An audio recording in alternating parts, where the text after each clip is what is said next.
Coba deh, kita berhenti sejenak. Pernah nggak sih kepikiran, apa sih sebenarnya media sosial itu? Kayaknya gampang ya jawabnya, tapi ternyata mendefinisikan sesuatu yang kita pakai tiap hari itu, wah rumit banget. Pertanyaannya emang kedengeran simpel banget kan? Tapi coba deh dipikirin lagi. Ada nggak sih satu jawaban pasti buat itu? Ternyata nih, bahkan para peneliti yang kerjaannya emang ngurusin ini aja, mereka juga pusing loh nyari definisi yang benar-benar pas. Oke, kalau Facebook ya jelas lah ya masuk. Tapi gimana sama Reddit atau Yelp yang buat review restoran? Wikipedia deh, atau bahkan Zoom. Semuanya kan ada elemen sosialnya. Tapi apa iya mereka semua ini bisa kita masukin ke satu keranjang yang sama, yaitu media sosial? Nah, justru karena macam-macam banget inilah, semuanya jadi bikin bingung. Dan kebingungan ini masalah besar loh. Kenapa? Karena kalau definisinya aja nggak jelas, gimana coba para peneliti mau ngebandingin hasil riset mereka? Gimana kita bisa benar-benar paham dampaknya kalau kita aja nggak sepakat lagi ngomongin apa, kan?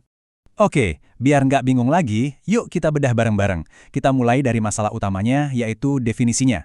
Terus, kita bakal lihat ada metafora keren, pisau lipat Swiss digital. Habis itu, kita bahas konsep kunci yang namanya affordances, gimana itu ngubah perilaku kita, dan terakhir, tantangan-tantangan buat para peneliti.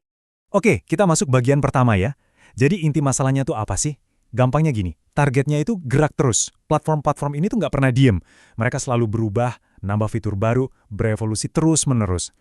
Nah, disinilah muncul metafora yang menurut saya keren banget.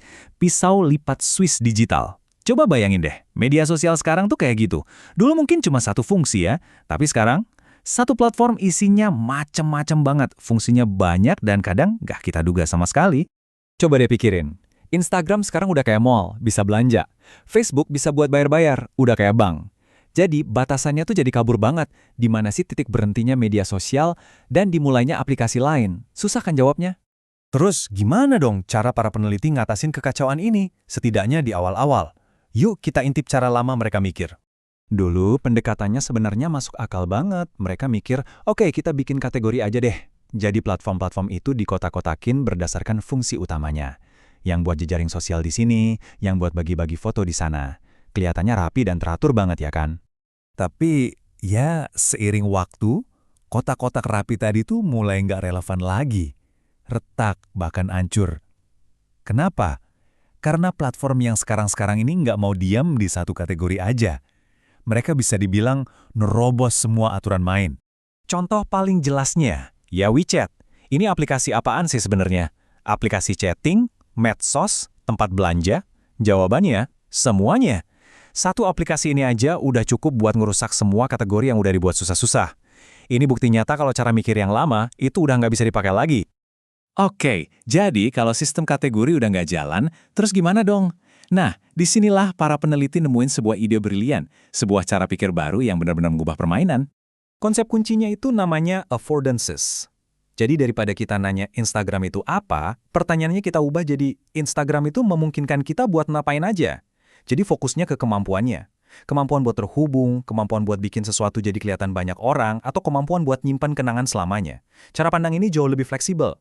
Dan pergeseran cara pikir ini penting banget. Dulu, orang neliti Facebook. Masalahnya, Facebook kan berubah terus. Nah sekarang, dengan fokus ke affordances, misalnya kemampuan visibilitas atau keterlihatan, hasil penelitiannya jadi lebih awet. Riset soal visibilitas ini bisa relevan buat Facebook, TikTok, atau platform apapun yang muncul nanti di masa depan. Jadi lebih tahan lama ilmunya. Oke, sekarang kita udah ngerti soal affordances. Pertanyaan selanjutnya adalah, gimana kemampuan-kemampuan ini beneran ngaruh ke perilaku kita sebagai manusia? Nah, buat ngebantu kita paham dampaknya, para peneliti punya kerangka kerja yang gampang diingat. Ada 3 bagian, kita sebut aja kerangka 3A. Akomodasi, amplifikasi, dan alterasi. A yang pertama, akomodasi. Maksudnya gini, seringnya media sosial itu nggak menciptakan perilaku baru loh. Dia cuma mengakomodasi atau ngasih wadah baru buat perilaku manusia yang udah ada dari dulu. Contohnya, kita dari dulu kan butuh dukungan teman. Nah, sekarang kita nyarinya lewat status atau postingan. Cuma beda panggung aja, dramanya sih tetap sama.